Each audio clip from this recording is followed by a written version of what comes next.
Welcome to Machine Minds, where technology and humanity meet. I'm your host, Greg Terusian, founder of Samson Rose, a recruiting and search business focused on the robotics and AI industries. The Machine Minds show is where we dive deep into the intricate world of robotics and artificial intelligence. As a staffing industry leader with a passion for the frontiers of technology, I'm pleased to be bringing you intimate conversations with the founders, investors, and trailblazers who are at the heart of the AI and robotics revolution. In each episode, we dig into their journeys, the applications of the products they're working on, and the breakthroughs that are shaping our future. Join us as we explore how these machine minds are transforming the way we live, work, and understand our world. Whether you're an entrepreneur, a tech enthusiast, or just curious about this amazing field, you'll learn something new with each episode. Let's delve into the extraordinary. Let's delve into Machine Minds. Hello and welcome to Machine Minds. I'm your host, Greg Terusian, founder of Samson Rose, your robotics talent search partner. And on today's episode, I'm joined by Brandon Duick, VP of Engineering at Exyn Technologies. Thanks for being on the show today, Brandon. Thanks for having me on. Yeah, my pleasure. Yes, Let's jump into it. Yeah. So look, Brandon, you've had a really impressive career path leading up to your current position at Exyn. Obviously, you've worked your way up the ranks there, and this isn't the only company you've worked at. But can you just set the stage for the audience and tell us about your journey leading up to this current point at Exyn? Sure. So I actually started at the Boeing company on the defense side, working on the Chinook rotorcraft. So a bit of a journey from there to now in my current role at Exyn. But I was working on the Chinook, which is a tandem rotor heavy lift aircraft, and I was working on mission systems. So I was doing some R&D software development, and I was there actually for 7 years, and it was pretty cool. Actually, the assembly line is right below the engineering facility, so just seeing these pretty impressive aircraft go down the line and kind of doing the work upstairs, it was satisfying to do that. But I did have some robotics experience from my master's and undergrad program. And at a certain point, I missed that, and I knew that's what I really wanted to be doing. So I actually did my own search and found Exyn, and it was a bit of I think it's fair to say it was kind of a bit of a career switch for me. So I started kind of junior robotics software engineer, but I've been at Exyn for 7 years now. I've kind of worked my way up the ranks. I started as the robotic software engineer, but did some SLAM work, some just general robotics system work, a lot of work on our LiDAR calibration. And yes, now I'm the VP of engineering. I'm leading the engineering team. We're up to 16 people, and we're doing some really exciting work. That's awesome. And kudos to you on that tenure, because, in this day and age, it's rarer and rarer to see people with one company for 3+ years, right? And you've had 2 7 years back to back and counting. Yeah, it's interesting you point that out. I wonder if it's something about my personality that I'm sticking with these places. But I've had great experience in both places, and 7 years and counting here at Exyn. We'll keep it going. I love that. What do you think? I mean, obviously you pointed out your personality, but I think some of it is also, a big part of it. Obviously, I'm in the recruiting space. We talk a lot about retention and, how to obviously hire the right people, but then keeping them. That's a big part of it.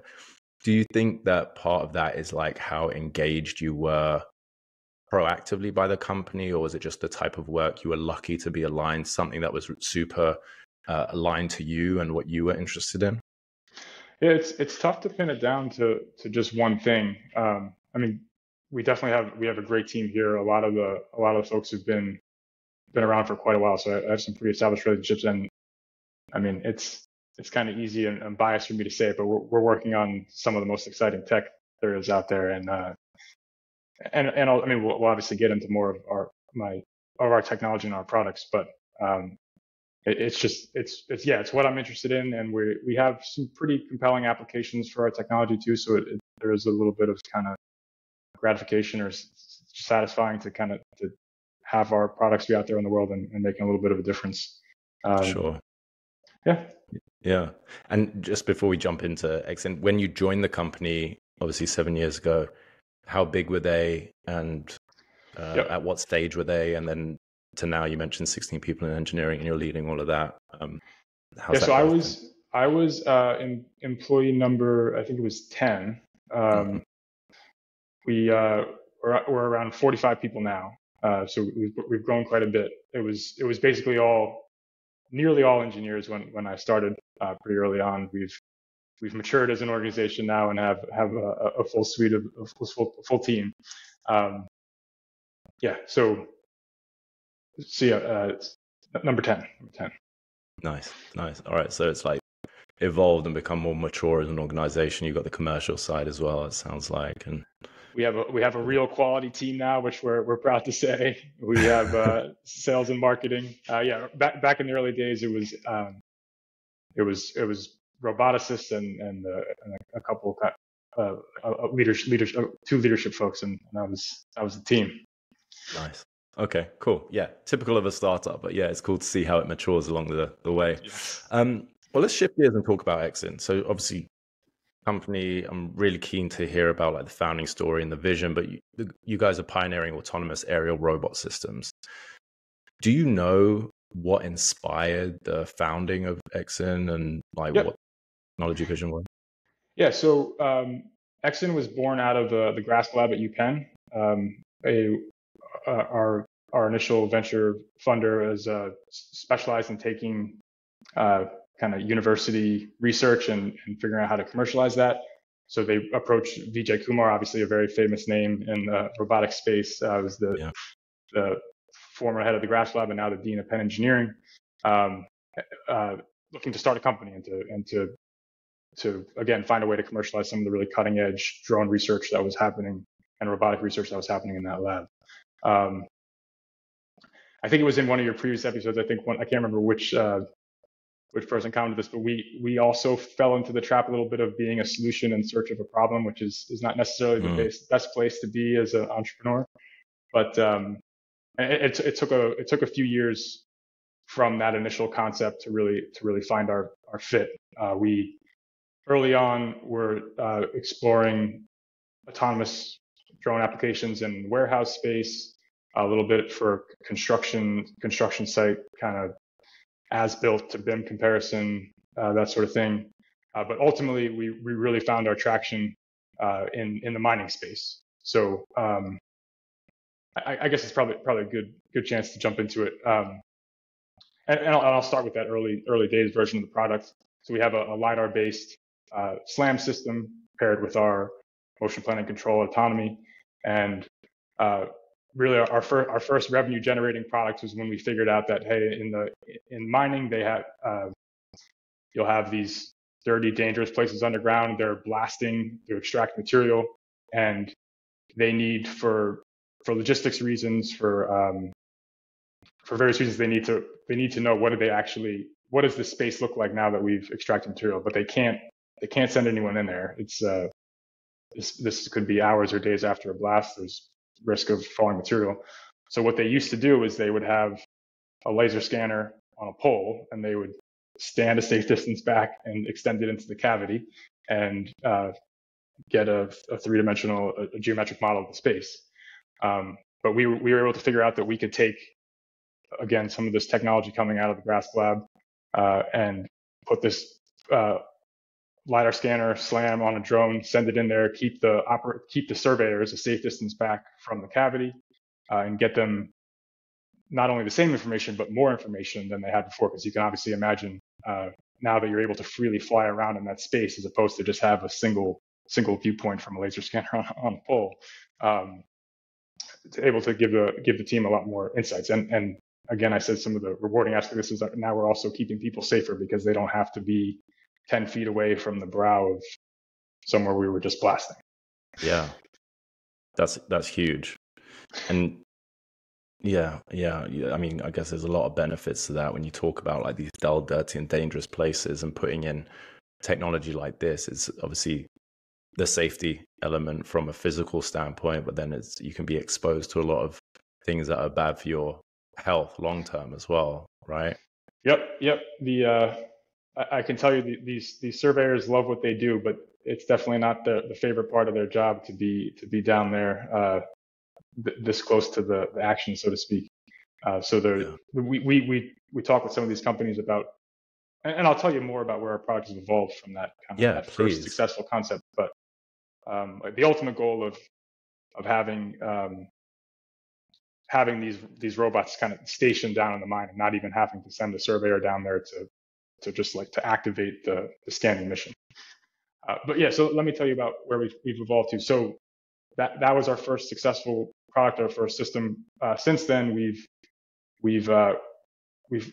iterated on that, and we now have what I'll call a mobile mapping / autonomy payload. So this is a handheld device that you can use just for SLAM's sake, so manually carrying it around and getting a very high resolution, very accurate three-dimensional model of any space for a digital twin or an as-built of whatever the space.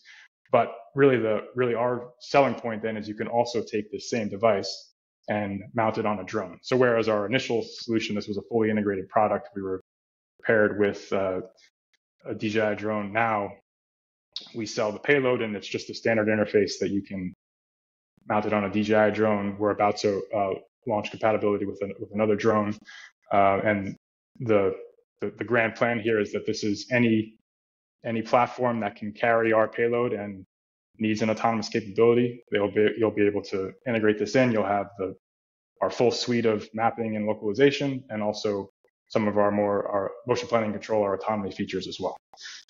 Amazing.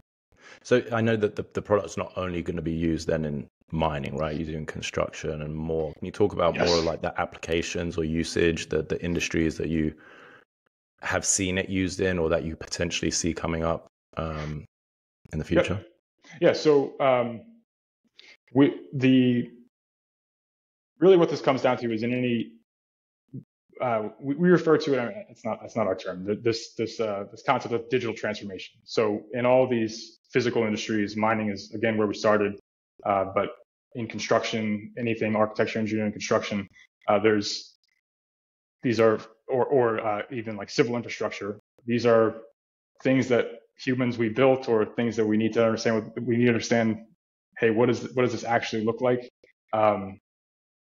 There's great value in being able to get really centimeter accurate or even millimeter accurate representations of these things digitally, so that we can plan logistics around it. We can look at the construction cases, look for defects relative to what we plan to build.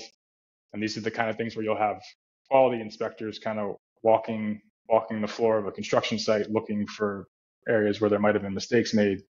But those are annual processes, right? And they can be error prone.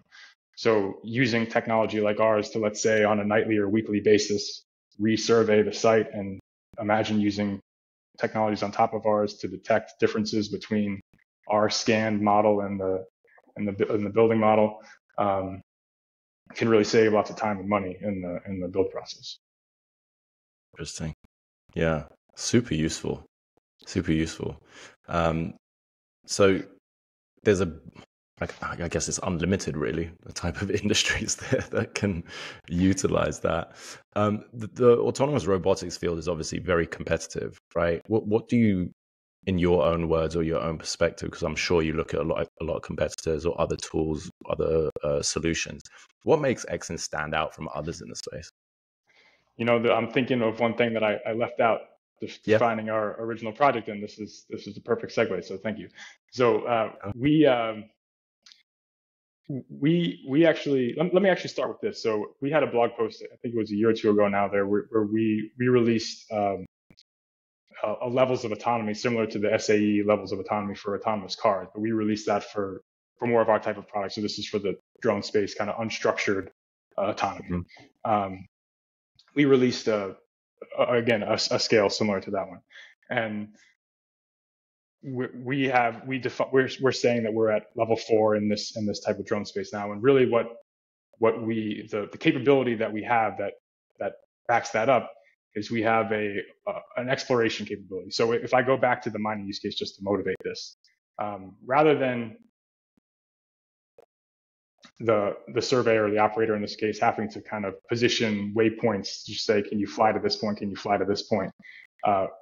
Our users will just put the system down in relative to the starting point of the robot, say, hey, I want map out everything that exists inside this and inside a box. So they'll position a volume on the screen on our tablet interface, and that's the only input that they have to give to the system. So the objective then for the robot is to get to every single point that the drone can access in that environment and come back with a three-dimensional model. So we call this our exploration feature. And you can imagine how powerful that can be, right? In some cases now, you don't even necessarily know what's there, right? You would, because these are in the mining context, these are inaccessible areas. You don't necessarily know what corners you need to ask our system to go and get to, but our system will go and do that. So it'll dodge wires in the space. It'll find corners to get around and come back with full coverage of that volume that you've asked it to explore. So I believe we're the only company really that has that capability fully productized, operating at this point. We're probably tens of flights a week in 4 or 5 different continents across 100 deployed systems in the field. And is that primarily mining that is using it right now, or what does it look like? Mining is the bulk of our user space. We have some forestry applications where I get using our system sometimes just handheld, or sometimes for flying under the tree canopy. And we're on a larger drones, not quite able to get into very dense forest, but in open forest applications, it works there. We've played around with this, or not. Sorry, that's not the right word. We've done some demonstrations and we have a few customers that are using this in kind of industrial settings, manufacturing settings where they need, because of just, again, these environments they're changing faster than you would think they would be, and they need to rescan and get an as-built. So we have some initial success there. There's a lot of things on our roadmap to really establish that as a product, routine scans in industrial settings. So talk to me about what those scans look like, because I mean, mapping, some people might, and I ask these questions, I obviously know some of this, but for people that will come across this and not understand like the level of detail that these maps and scans are actually going to produce, right? We're not just talking like, hey, we know how far down this mine goes and all the way down and back. Like now we have a route that we can follow, but obstacles, things to be aware of, like, are you able to identify like, hey, there's a building there, there's a pedestrian there, there's whatever, there's tools around a construction site. How detailed does it get? Yeah, so I'll have to get with you. We'll put some YouTube links on your on the podcast Please. Comments, but it's really difficult to do these things justice without seeing them. These lidars that obviously have gotten popularity from the autonomous driving space, they just provide so much information. I mean, we're talking hundreds and hundreds of thousands of points just per second. So we're able to, with our, there's several companies have this capability, obviously, but with our SLAM technology, we're able to generate very, very precise maps where we're registering all of these hundreds of thousands of points per second. We're registering them at about centimeter accuracy. So wow. you can really pick out detail in these maps. You're talking about what's a good example here? So in the industrial context, for example, looking at these scans, you can really even just see millimeter wires that are hanging down, or are you serious? Yeah, I mean wow. Well, so with the newer LiDAR technologies, they'll have multi-returns. So each individual laser measurement will have up to 3 returns, and wow. It's sensitive enough to pick up even a 1 or 2 millimeter hanging metal wire. You'll get a measurement back from that, and those will come out clearly in the cloud. So in theory, if you are in a construction site and at the end of the day, you need to do a map of like what's been done, what's been left, where the tools are, like whatever it is, you can just send this drone around to check it out, come back and give you a read. Or once you've blasted a mine through, you say, all right, go through and see what's been blasted, what's left to remove, or whatever it is. Yeah, I haven't had what tools were left around one mentioned before. There's probably probably a little ways before I start utilized for that. But yeah, but looking for even just centimeters of difference between where, let's say, a column was intended to be versus where it is, that sort of thing would definitely be able to be detected and potentially acted on if it's a significant issue. Interesting. Very interesting. Okay, cool. And then on the forestry side, are they using it to like count trees, like density of trees that are there, and do like intake of that? So I'll admit this is a newer application for us. We have it's either 2 or 3 customers operating right now, so I'm not quite as familiar with it. But from the few conversations I've had, yes, there's just counting trees, but there's also some research that's being done on looking at the health of trees. So they're basically they're collecting information on the diameter of each tree that's scanned over a particular chunk of the forest. I actually don't know how they're acting on that, which I know the one customer that I've talked to a few times will be a little disappointed in me for not remembering. but yeah, it seems like that's really cool. They seem to be really excited about how quickly they're able to kind of get this information now with technologies that this technology in their hands. Yeah, it's a bunch of different applications here, different industries, and it's very, very interesting. In your opinion, you don't have to pick a favorite baby here, but what's the most exciting or impactful application that you can think of the technology, whether it's now that you're currently doing or that you know is earmarked for the future? So the disaster response. So when you can't, so let's say, I mean, we have a bit of experience in this one with mine collapses, but you can imagine this in buildings or wherever else, right? We need situation awareness, and we need it immediately, right? And there's lives on the line, but we can't necessarily send someone into the space because we can't risk more harm, right? So being able to send a system like ours in there and get get incredibly dense information just in minutes that it takes for the system to autonomously navigate the space, and not having to worry about micromanaging that robot to get to where it needs to go. Just if you're standing in front of a building and you just imagine drawing a volume around that building and say, please go map this out for me and come back. Again, we've had, actually, I wish I had some of the, I think we have 2 or 3 kind of, so we had I can't disclose exactly where it was, but there was one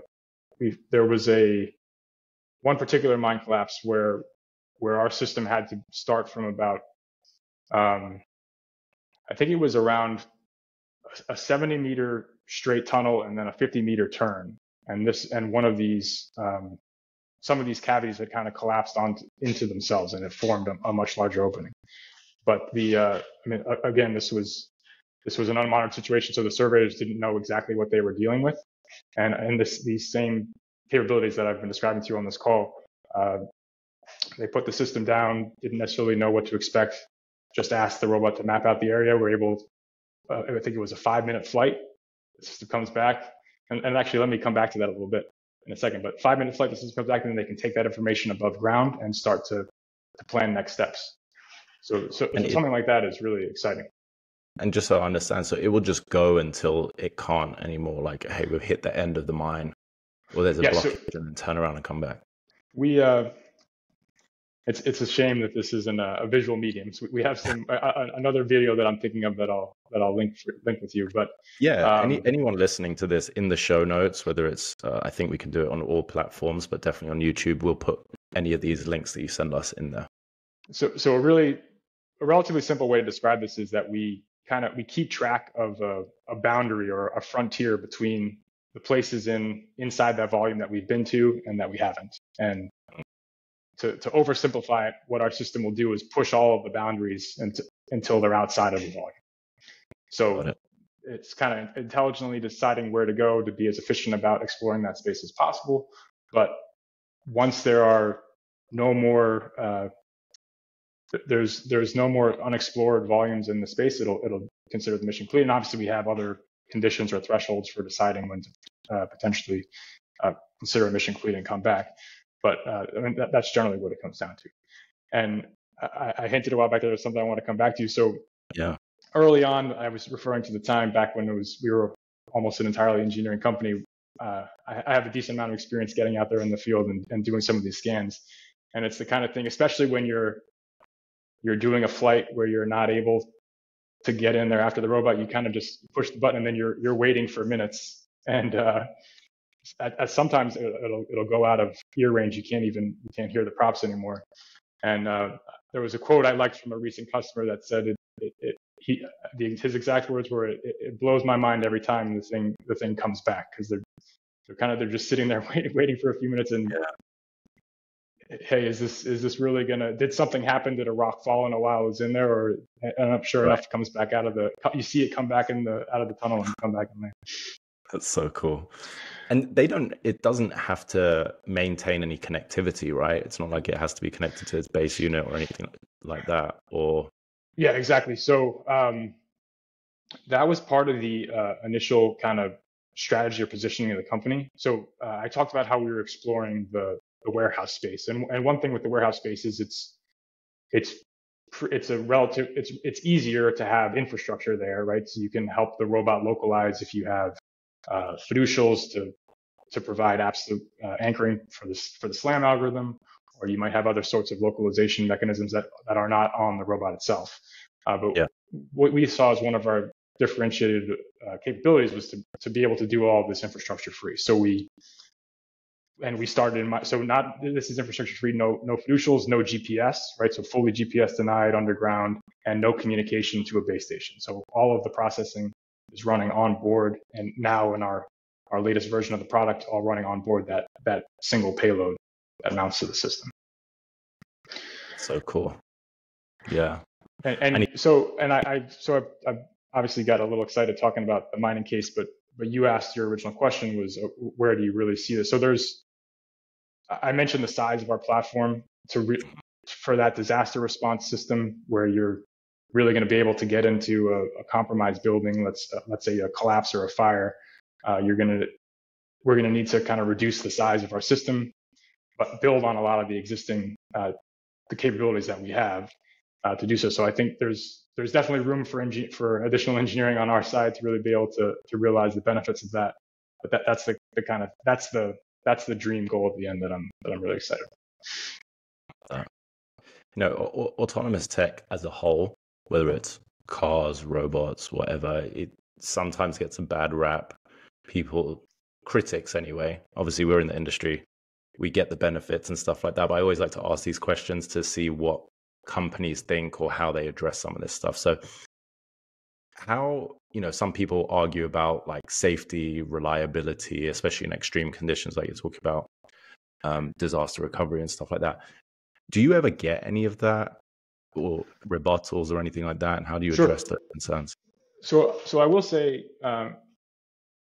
because of the whether it's by choice or just by having sense, the environments that we're working in, it doesn't quite come up as much, right? So if you compare our solution to the baseline, it's pretty hard.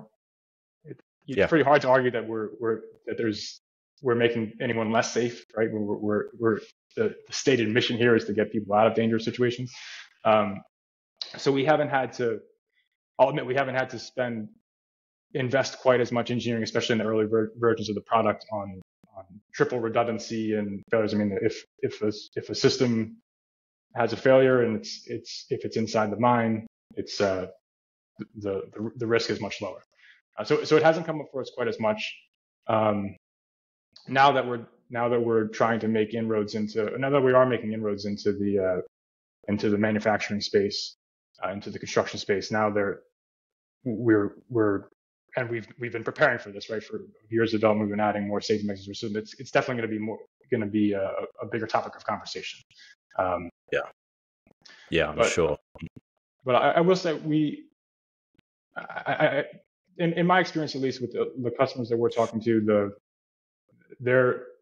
there's the people in these physical industries are so desperate for the data. They don't have any other way to get it. And I'm not the best person to speak to all the different reasons that they need the data, but I know that the demand is there. Yes, we have to be deliberate about building safety into our system, and we are. But the pushback from from the user community is pretty limited, and at least in our particular specific context. Interesting. Okay, that makes sense. So back to hiring and team building. You as you mentioned, employee number 10. Now you're VP of engineering. You obviously built things up a lot within the company and your own team, and now you're leading this team of engineers. How important is hiring the right talent? I mean, it's kind of an obvious question, but I mean, like, when you are in this stage, high tech company, earlier, obviously, importance on where you're going to spend your money, right? How much emphasis do you put on the right people as opposed to the people that can just do the job? And what kind of qualities do you look for in team members as you're hiring? So we're very fortunate here. We have a very motivated and engaged team, and we started from Penn, so we have from the the Grask lab at UPenn. So we have a bit of a weighting towards UPenn, but over time we've tried to diversify the team a little bit and get some engineers from other parts of the country, from other fantastic programs. I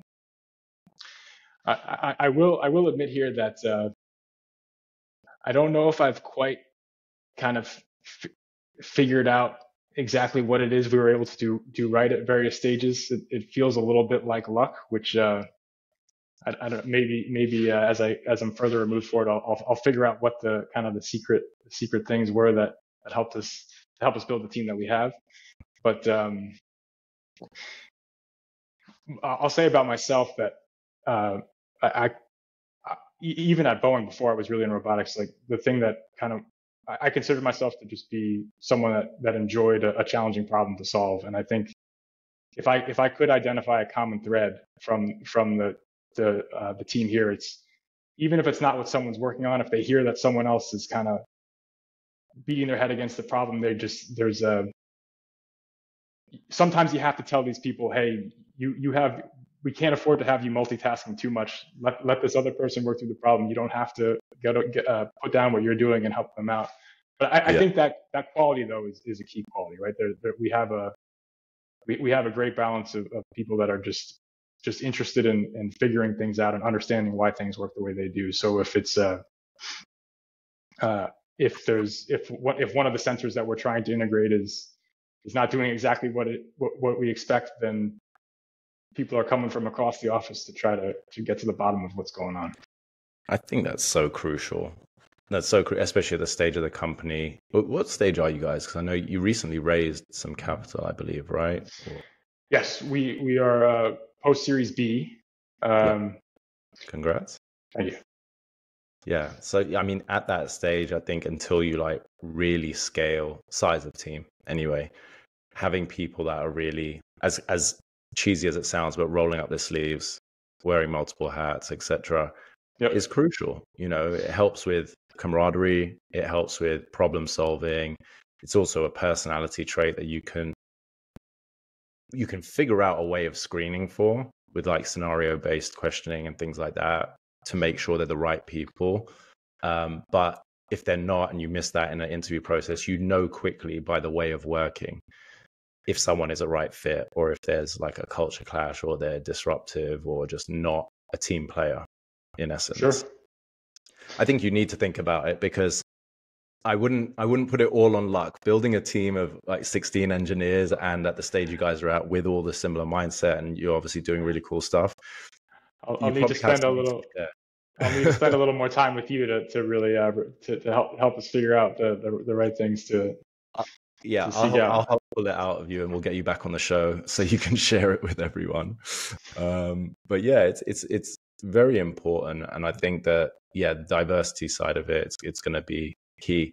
I'm curious, I don't know if you know this off the top of your head, but do you think a lot of your employees have come from referrals from the UPenn network, or people that have already been working with you guys, or have you been like doing active job postings, headhunting, interviewing? So initially, definitely there was quite a bit of referral. We've enlisted some recruiting firms over probably for the second half of the hires, I would say, and we've had like an in-house kind of recruiting organizer at various stages as well, depending on how much hiring we were doing at that particular time. Yeah. I think that's generally the breakdown. In my case, as I mentioned to you, I said part of my story, I actually sought out Exyn. I said I was looking to get into robotics, and I definitely feel lucky that I found Exyn on Indeed, and it wasn't even for the job that I was hired for. It was, I think they were actually looking.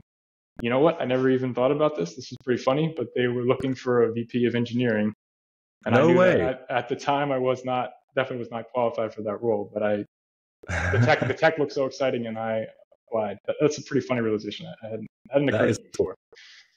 I think for any individual contributors out there listening, or people that want to break into the field, you came from Boeing into this, it's a great lesson and a great point to kind of drill down on, that you can seek out. And whenever I advise people on their job search as well, because it's been a tough market, right? There's not always relevant jobs posted, or when there is, there's hundreds of applicants. But if you identify what you want to do next, and you're clear about the types of companies and why you want to be part of it, reaching out to leadership, reaching out to the team, meeting people at networking events, knowing how to communicate that stuff, and being aligned with it, it definitely helps. And then most companies will be posting some jobs, but some of them don't. You'll look at a lot of companies online, they don't have anything on LinkedIn, they don't have anything on their careers page, but they are hiring, or they have a need.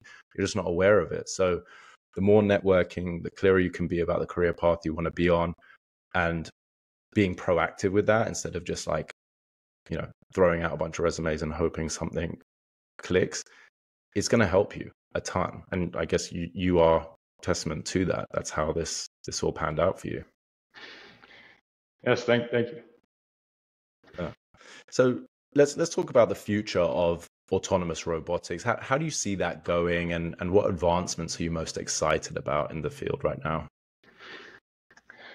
So I think it's probably worth plugging here. So AI is obviously AI foundational models is getting a lot of attention right now.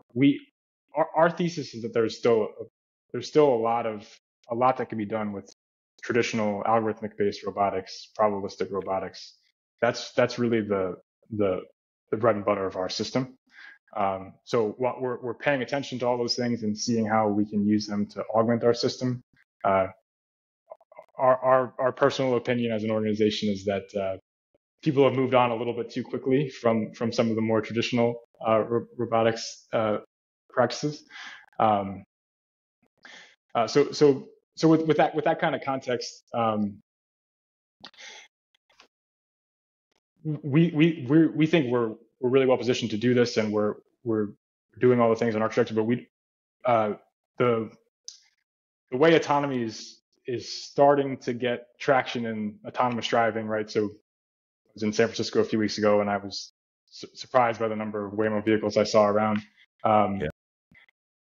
We don't think anyone has really fully solved a similar type of autonomy problem for the unstructured environments that we work in and that we specialize in, right? So whether it's mines, construction sites, even back to that original warehouse application we talked about, you could imagine that you could have a more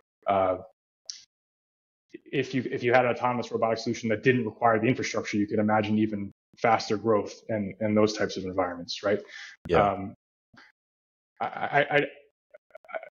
We have a product out there in the field, and we're again, I said hundreds of systems out there in the mining world and counting in forestry and starting to break into infrastructure. But there isn't really, given where the tech is, no one has really fully figured this thing out there, so that all of these physical industries that have such a desire for data that they can just turnkey and start using it. So I guess I'm talking maybe a little bit too specifically about Exyn, so I apologize for that. But I think this is something to pay attention to, right? If with a little bit more improvement in robustness of the system, safety of the system, like we talked about earlier, I'll say some more general features in terms of our ability to general autonomy features to, let's say, instead of exploring a volume, but let's say inspecting surfaces. I think with this technology, it matures a little bit. all of these physical industries will. It won't be a question. They'll need to have these systems to just do their job. I think there really is something exciting and interesting there. I mean, it is, yeah. And I mean, you're talking about the parts that you're excited about. I want to know, before we wrap as well, what's next for Exyn? What can we look forward to? Are you guys gonna develop your whole system, your own drones, your own legged robots to go out and explore, or is it always going to be like a system to integrate with others? So yeah, there's let's dig into that a little bit. So we are a hardware enabled, but we do call ourselves a software company. We have this payload. This was our way to get our system out there, but we're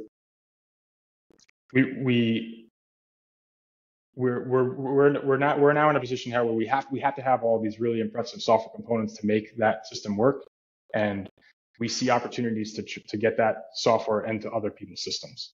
So limited by our own payload, the use cases that we can tackle with that are limited by what hardware platforms does that really work for, right? But different use cases might require a different field of view from the sensing suite. They might require different levels of ruggedness, right? Maybe it doesn't make sense to spend as much to make it rugged for a mining environment if your use case doesn't require that, right? So then the cost balance doesn't necessarily work out. So as a small team, we're not in a position to maintain hundreds of different hardware configurations. We intend to keep our base. I didn't name our product earlier, by the way. We call it the Exyn Nexus, is the name of that payload. But we're gonna maintain that. That's gonna be hey, if I'm an entry level user and I need to do some handheld scanning, or I need to quickly make a certain system autonomous, you can purchase that system. However, if let's say I'm an integrator and I have a specialized use case and I don't have my own general purpose autonomy capability yet, or I don't have one that has all of the capabilities that the Exyn software offering has, we have software for you. Come and see what we do. Very cool. It's a good plug.